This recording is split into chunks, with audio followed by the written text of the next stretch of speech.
வணக்கம் அன்பு சொந்தங்களே, நான் உங்களோட டாக்டர் கிருட்டிசன். வழக்கம் போல இன்னைக்கும் ஒரு முக்கியமான டாபிக்கோட தான் உங்ககிட்ட வந்திருக்கேன்.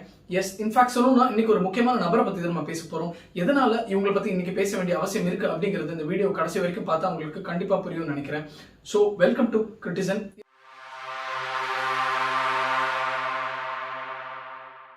என்னோட வீடியோஸ் நீங்க ரெகுலரா பாக்குறவங்களா இருந்தா மிகவும் உங்களுக்கு ஒரு பெரிய நன்றி. என்னோட வீடியோஸ் உங்களுக்கு மிகவும் பிடிச்ச மாதிரி இருந்துச்சுன்னா கீழே இருக்க லைக் பட்டனை பிரஸ் பண்ணுங்க. உங்களோட கமெண்ட்ஸ் கீழே பதிவு பண்ணுங்க. என் கூட பேசணும்னா என்னோட இமெயில் ஐடி கீழே ஷேர் பண்ணிருக்கேன் டிஸ்கிரிப்ஷன்ல. அது வழியா நீங்க என்கிட்ட பேசலாம். கிருட்டிசனுக்கு சப்ஸ்கிரைப் பண்ணுங்க. வாங்க வீடியோக்குள்ள போகலாம். இன்னைக்கு நம்ம ஒரு தமிழக வரலாறை பொறுத்த வரைக்கும் ஒரு முக்கியமான நபரை பத்தி தான் இன்னைக்கு பேச போறோங்க. ஆமா, வேலு நாச்சியார். சோ எதனால இன்னைக்கு வேலு நாச்சியார் பத்தி பேசுறோம் அப்படின்னா, இன்னைக்கு வேலு நாச்சியார் அவங்களோட நினைவு தினமா இருக்கு. வேலு நாச்சியார் அப்படின்றவங்க நம்மளோட இந்தியன் இண்டிபெண்டன்ஸ் அதுல எவ்வளவு ஒரு முக்கியமான பங்கு வகிச்சிருக்காங்க அப்படிங்கறது நமக்கு தெரியப்படுத்துறதுக்கு தான் இந்த ஒரு காணொலி நான் ரெடி பண்ணியிருக்கேன். அதாவது வேலு நாச்சியார் அப்படிங்கிற பேரு இங்க ஹிஸ்டரி புக்ஸ்ல பல இடத்துல இவங்க பேர் புறக்கணிக்கப்பட்டிருக்கு அப்படின்னு தான் சொல்லுவாங்க. பல ஹிஸ்டரி பதிவுகள்ல பாத்தீங்கன்னா இவங்களோட பேரே கிடையாதுங்க. அதாவது சிவகங்கையில ஒரு ராணியா இருந்ததா ஒரு பதிவு இருக்கே தவிர அது வேலு நாச்சியார் அவங்க என்ன அந்த இடத்துல பண்ணியிருக்காங்க அப்படின்றது கிடையாது. எதனால இந்த மாதிரி இருக்குங்கிறது நமக்கு தெரியலங்க. ஆனா நம்மளோட ஹிஸ்டரியை நீங்க ஓவராலா எடுத்து பாத்தீங்கன்னாலே பல இடங்கள்ல, அதாவது தமிழ்நாட்டை சேர்ந்த நம்மளோட ஆட்கள் பேரு இடம் பெறாம இருக்கிறது தான் இங்க ஒரு ஹிஸ்டரியா சித்தரிக்கப்படுது. நம்ம கடந்து வந்த பல ஹிஸ்டரி புக்குகளை பாத்தீங்கன்னா இவங்களோட பேரும் சரி, இவங்களோட மென்ஷன் எங்கேயுமே ஒழுங்கா இல்ல அப்படிங்கிறது தான் இங்க உண்மையா இருக்குது. நம்ம ஸ்டேட்ல இருந்த மக்களுக்கு அவ்வளோ அளவுக்கு முக்கியத்துவம் கொடுக்கப்படலை அப்படின்றதான் இங்க உண்மை. இங்க பல விஷயங்கள் ஒரு ஐடியாலஜியா ஃப்ரேம் பண்ணப்பட்டிருக்கே தவிர நடந்த உண்மைகளை உண்மையாவே மக்களுக்கு எடுத்துட்டு போனதா சரித்திரத்துல இல்லைங்க. சோ இந்த வேலு நாச்சியார் போன்ற பல மக்கள் நம்மளோட சுதந்திரத்துக்கு இங்க ஃபைட் பண்ணியிருக்காங்க அப்படின்றத இங்க உண்மையா இருக்கு. அதாவது வேலு நாச்சியார், மருது பாண்டியர் சகோதரர்கள், ரெட்டமலை ஸ்ரீனிவாசன், தீரன் சின்னமலை, இவங்கள மாதிரி பல பேர் இங்க ஃப்ரீடம்க்கு ஃபைட் பண்ணியிருக்காங்க அப்படின்றத இங்க உண்மையா இருக்கு. அது நமக்கு தெரியாம இருக்கிறது நம்மளோட அவலம் தான் அப்படின்னு சொல்லணுங்க. சோ இந்த வேலு நாச்சியாரோட ஹிஸ்டரி எங்க இருந்து ஆரம்பிக்குது அப்படின்னு பார்த்தோம்னா 1700s இந்த டைம்ல இருந்தா இவங்களோட ஹிஸ்டரி ஸ்டார்ட் ஆகப்படுதுங்க. இங்கதான் இவங்க பிறக்கிறாங்க சிவகங்கையில. அதாவது ராமநாதபுரம் ராஜாவுக்கும் ராணிக்கும் ஒரே டாட்டரா இவங்க பிறக்கிறாங்க. அதாவது அவங்களுக்கு சன் இல்லாத காரணத்தினால இவங்கள ஒரு ராயல் ஹேர் அப்படின்ற ஸ்டேட்டஸ் இவங்களுக்கு தராங்க. இவங்களுக்கு பல கலைகளை அவங்க அப்பா கத்துக் கொடுக்குறாருங்க. அதாவது வளரி, சிலம்பம், ஹார்ஸ் ரைடிங், ஸ்வாட் ஃபைட்டிங், இந்த மாதிரி பல கலைகளை ஒரு ஆண் அவங்களுக்கு எந்த அளவுக்கு முக்கியத்துவம் தருவாங்களோ அதே அளவுக்கு என்னோட பெண்ணும் ஒரு ராணின்ற ஸ்டேட்டஸ்க்கு வரணும் அப்படின்றதுக்காக அவங்களுக்கு எல்லா கலைகளும் கற்றுக் கொடுக்குறாங்க. அதாவது நான் சொல்றது 300 ஆண்டுகளுக்கு முன்னாடி ஒரு பெண்மணிக்கு இந்த அளவுக்கு ஃப்ரீடம் கொடுத்துருக்காங்க அப்படின்னாலே இது ஒரு பெரிய ஆச்சரியமான விஷயமா தான் இருக்கு. அது இல்லாம இந்த கலைகள் மட்டும் இல்லாம லாங்குவேஜ், அதாவது எஜுகேஷன்லயும் ரொம்ப ஹையா திகழ்ந்தாங்க அப்படின்னு தான் சொல்லப்படுது. கிட்டத்தட்ட 300 வருடங்களுக்கு முன்னாடி 6 மொழிகள் பேசக்கூடிய திறமையுடையவர்கள் நம்மளோட வேலு நாச்சியார் அப்படின்னு சொல்றாங்க. அதாவது பிரெஞ்சு, உருது, இங்கிலீஷ் போன்ற பல மொழிகளை ஃப்ளூயண்டா பேசக்கூடிய திறமை இருந்துச்சுங்க அவங்களுக்கு. இந்த மாதிரியான வீரமும் கலைகளும் மொழியும் கற்றுக்கொண்டு இருக்கிற இந்த டைம்ல தான் இவங்க அப்பா அம்மா கல்யாணம் பண்ணி வைக்கிறாங்க. அவங்களோட ஹஸ்பண்டோட பேரு முத்து வடுகநாதர் பெருவுடைய தேவருங்க. இந்த முத்து வடுகநாதர் யாரு அப்படின்னு பாத்தீங்கன்னா அந்த காலகட்டத்துல வாழ்ந்து வந்த மிகப்பெரிய வீரன் அப்படின்னு சொல்றாங்க. வளரி அப்படிங்கிற இன்ஸ்ட்ருமெண்ட்டை மிக சிறப்பாக கற்று அதை போர்க்கலைகள்லையும் எல்லாருக்கும் சொல்லி கொடுத்து பயன்படுத்தியவர் இவர்.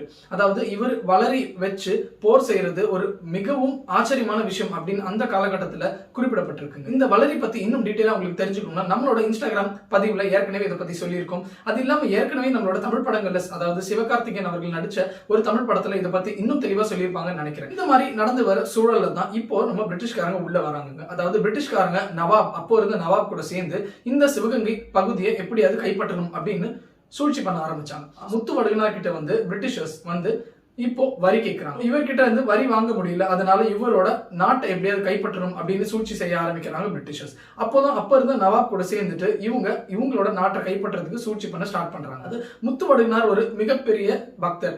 அப்போ அவர் கோயிலுக்கு போற டைம் எப்போ அப்படின்றத கரெக்டா தெரிஞ்சு வச்சுக்கிட்டு, அவர் கோயிலுக்கு போகும்போது தன்னோட வளரியை எடுத்துட்டு போக மாட்டார் அப்படிங்கறத ரொம்ப சரியா தெரிஞ்சு வச்சுக்கிட்டு அந்த இடத்த சுத்து போடுறாங்க பிரிட்டிஷர்ஸும் நவாபோட போர் வீரர்களும். அந்த இடத்துலயே சுத்து போட்டு முத்து வடுகனாரை ஷூட் பண்ணிடுறாங்க பிரிட்டிஷர்ஸ். காளையார் கோயில்ல தன்னோட கணவரை சதி பண்ணி பிரிட்டிஷர்ஸ் கொண்டுட்டாங்க அப்படின்னு தெரிஞ்சதும் அந்த இடத்துக்கு விரைந்து அங்கேயே ஒரு சபதம் எடுக்கிறாங்க நம்மளோட வேலு நாச்சியார்.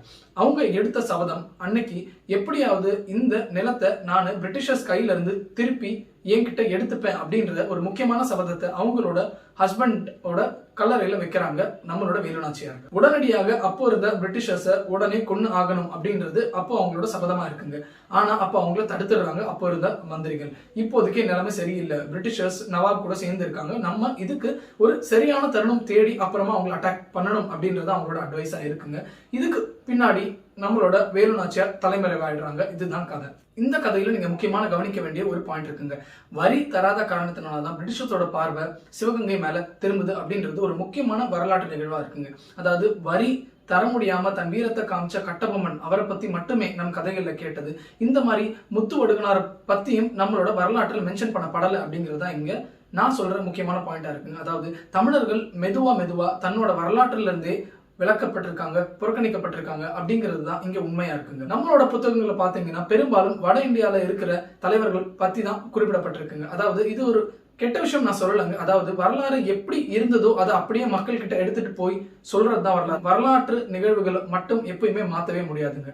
அதாவது ஒரு காந்தியா இருக்கட்டும், நேருவா இருக்கட்டும், சுபாஷ் சந்திர போஸா இருக்கட்டும், இவங்களை பத்தி நம்ம எந்த அளவுக்கு முக்கியத்துவம் கொடுத்து படிக்கிறோமோ அதே அளவுக்கு நம்மளோட லீடர்ஸ், அதாவது சுந்தரலிங்கனார், தீரன் சின்னமலை, இவங்க மாதிரி வேலு நாச்சியார், இவங்க மாதிரி ஆளுங்களை பத்தியும் படிக்கணும், தெரிஞ்சுக்கணும் அப்படிங்கிறது என்னோட ஒரு முக்கியமான வேண்டுகோளா இங்க வைக்கிறேங்க. முத்து வடுகனாரும் இப்ப கிடையாது, ராணியும் அந்த இடத்துல கிடையாது அப்படின்னு தெரிஞ்சதுக்கு அப்புறமா அங்க இருந்த நவாபோட சேர்ந்து பிரிட்டிஷர்ஸ் சிவகங்கை கைப்பற்றிருக்காங்க.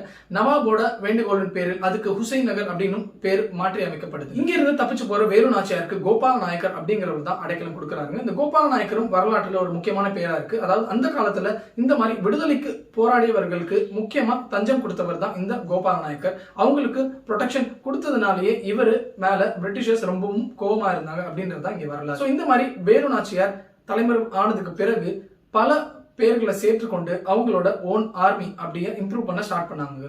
அதாவது இந்த டைம்ல தான் அவங்க பல கலைகளும் பல போர் யுக்திகளும் இங்க கையாண்டாங்க, இங்க பயிற்சி எடுத்தாங்க அப்படின்னு சொல்லப்படுதுங்க. அதாவது சிவகங்கை, ராமநாதபுரம், திண்டுக்கல் இந்த பகுதியில் இருந்த பல கோட்டைகள்ல அவங்க தஞ்சமடைஞ்சு இங்க ட்ரைனிங் எடுத்ததா சொல்லப்படுதுங்க. இந்த ஒவ்வொரு கோட்டைகளும் இன்னும் எக்ஸிஸ்டண்டா இருக்குங்க, ஆனா பராமரிக்கப்படாம மிகவும் மோசமான பழுதடைஞ்ச நிலைமையில இருக்கு அப்படிங்கிறதா சொல்லணும்.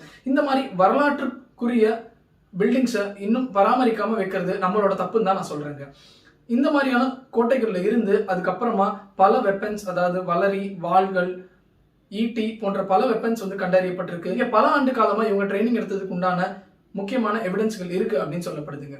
அதாவது இந்த இடங்கள் எல்லாமே பாத்தீங்கன்னா வேலு நாச்சியார் அவங்களோட ஓன் பார்வையிலேயே செலக்ட் பண்ணியிருக்காங்க அப்படின்னு தான் சொல்றாங்க. இந்த இடங்களோட அமைப்பு எப்படி இருந்துச்சுன்னு பாத்தீங்கன்னா இது எல்லாமே ஃபுல்லா அடர்ந்த காடுகளுக்குள்ளேயும் இருந்திருக்குங்க. ஃபுல்லா முள் காடுகள் நிறைந்த பகுதியா இருந்திருக்கு. அதாவது ஒரு வெளியே இருக்கிறவங்க யாரும் ஈஸியா உள்ள வர முடியாத அளவுக்கு இருந்திருக்கு. அந்த அளவுக்கு இவங்களோட ட்ரைனிங் ஸ்பாட் அண்ட் வெப்பன் டிப்போவை இவங்க செலக்ட் பண்ணியிருக்காங்க அப்படின்னு தான் சொல்லப்படுதுங்க. இந்த மாதிரியான சூழ்நிலையில் தான் நம்மளோட வேலு நாச்சியார் மருது சகோதரர்கள் போன்ற முக்கியமானவர்களை தன் கூட வச்சுக்கிட்டு ஒரு முக்கியமான கூட்டத்தை எழுப்புறாங்க அப்படின்னு சொல்றாங்க. சோ இவங்க நெக்ஸ்ட் யார் அணுகுறாங்க அப்படின்னு பாத்தீங்கன்னா ஹைதர் அலி. அதாவது ஹைதர் அலி யாருன்றது நம்ம எல்லாருக்கும் தெரியும். திப்பு சுல்தானோட அப்பா தான் ஹைதர் அலி. சோ அவரை அணுகி உதவி கேட்கிறாங்க. அதாவது சிவகங்கையை நவாபும் பிரிட்டிஷர்களும் சேர்ந்து ஆக்கிபை பண்ணிட்டாங்க அப்படின்றத ஹைதர் அலி கிட்ட உருது மொழியில எக்ஸ்பிளைன் பண்ணி பேசுறாங்க அப்படின்றது தான் இங்க வரலாற்று நிகழ்வா இருக்குங்க. அவங்களோட வீரமும் அவங்களோட பிளானிங்கையும் கண்டு வியந்து அவங்க உருது பேசுற மொழியும் அதையும் கண்டு வியந்து ஹைதர் அலி அவங்களுக்கு உதவி புரிய ஓகே சொல்றாருங்க.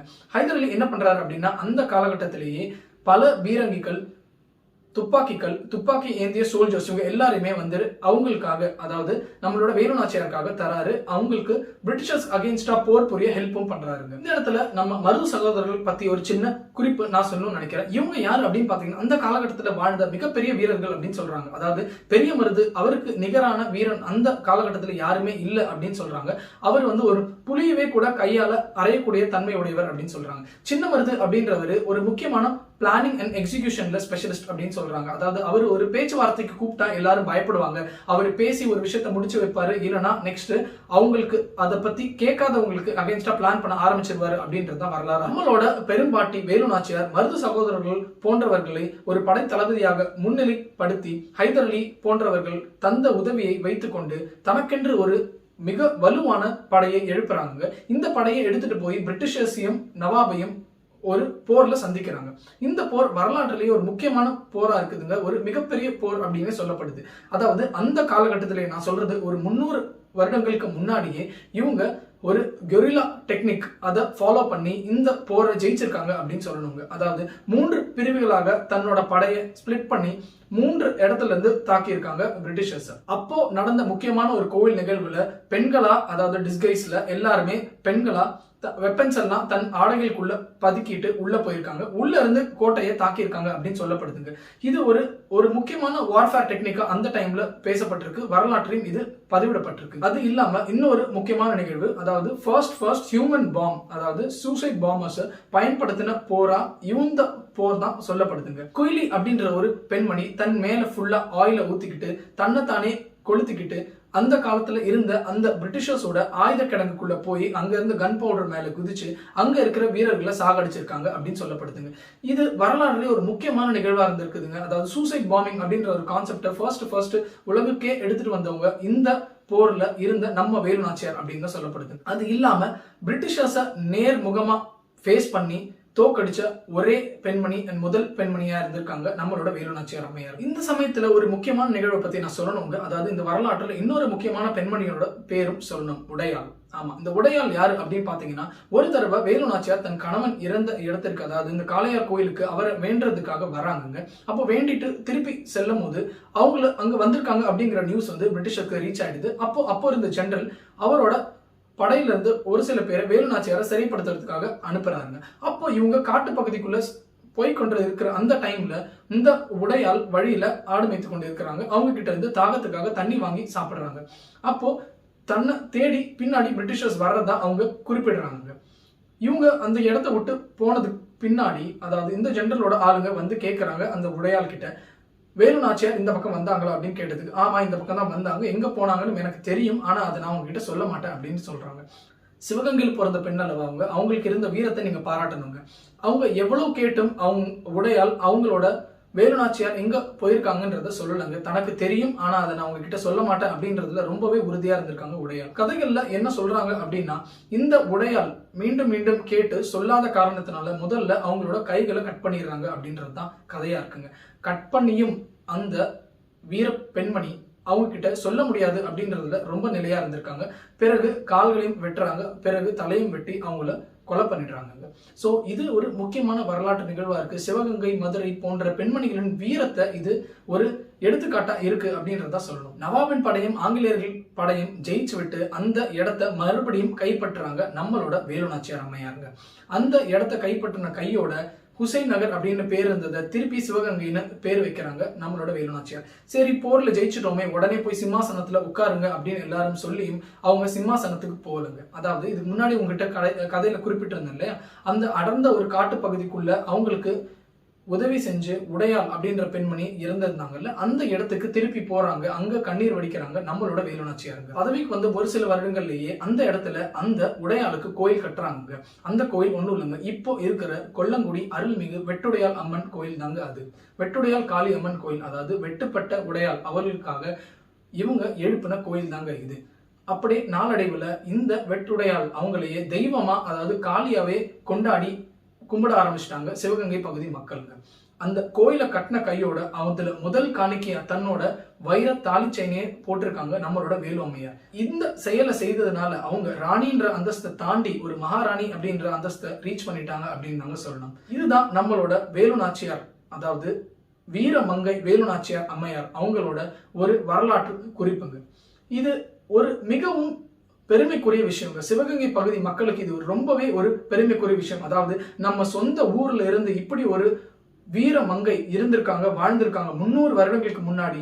இப்போ இருக்கிற எல்லா ஸ்டீரியோ டைப்ஸையும் உடைச்சு, அதாவது ஒரு தனி பெண்மணியா வாழ்ந்திருக்காங்க தன் கணவர் இறந்ததுக்கு அப்புறம். இப்போ நம்ம சொல்ற அதே கான்செப்ட், ஒரு சிங்கிள் மதரா இருந்திருக்காங்க, தன் குழந்தையை வைத்து ஒரு நாட்டை ஆண்டு அதுக்கப்புறம் ட்ரைனிங் எடுத்து, அதாவது விமன் இண்டிபெண்டன்ஸ் அப்படிங்கிற இப்ப இருக்கிற கான்செப்டை ஒரு 300 வருடங்களுக்கு முன்னாடி அவங்க எடுத்து காமிச்சிருக்காங்க. ஒரு தனி ஃபீமேலா பல இடங்களுக்கு போய் பல மொழிகளை கற்று பல தரப்பு மக்களை சந்திச்சு பல தரப்பு மக்களை தன் கூட வச்சிருக்காங்க. அதாவது இந்த முழு கதைகள்ல பாத்துக்கிட்டீங்கன்னா, அதாவது இப்போ இருக்கிற அந்த கேஸ்ட் டிஃபரன்ஸும் சரி, இப்போ இருக்க அந்த ரிலீஜியஸ் டிஃபரன்ஸ் எதுவுமே கிடையாதுங்க. வேலு நாச்சியார் அவங்க நம்பின ஆட்கள் யாரெல்லாம் பாத்தீங்கன்னா, அதுல இஸ்லாமியர்கள் இருக்காங்க, லோவர் கேஸ்ட்ல இருக்கவங்க இருக்காங்க, அப்பர் கேஸ்ட்ல இருக்காங்க, நாயக்கர்கள் இருக்காங்க, எல்லாருமே. அதாவது இதுல ஒரு ஒரு யூனிஃபார்மா எல்லாத்தையும் ஒரு ஈக்குவலா வச்சுட்டு தனக்கென்று ஒரு முக்கியமான குழுவை அமைச்சு ஒரு படையை எழுப்பி பிரிட்டிஷர்ஸை தோக்கடிச்சிருக்காங்க.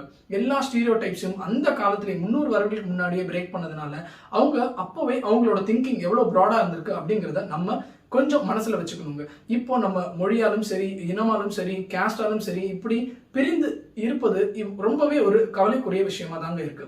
இந்த மாதிரியான முக்கியமான வரலாற்று நிகழ்வுகளை நம்ம மறக்கலாங்க, ஆனா என்னைக்குமே மறைக்க முடியாதுங்க. அப்படிப்பட்ட ஒரு வரலாறு தான் நம்மளோட வேலுநாச்சியார் அம்மையார், அதாவது வீரமங்கை வேலுநாச்சியார் அம்மையாரோடது. ஸோ சிவகங்கை மக்களுக்கு இது மிகவும் ஒரு பெருமைக்குரிய விஷயமா இருக்கும்.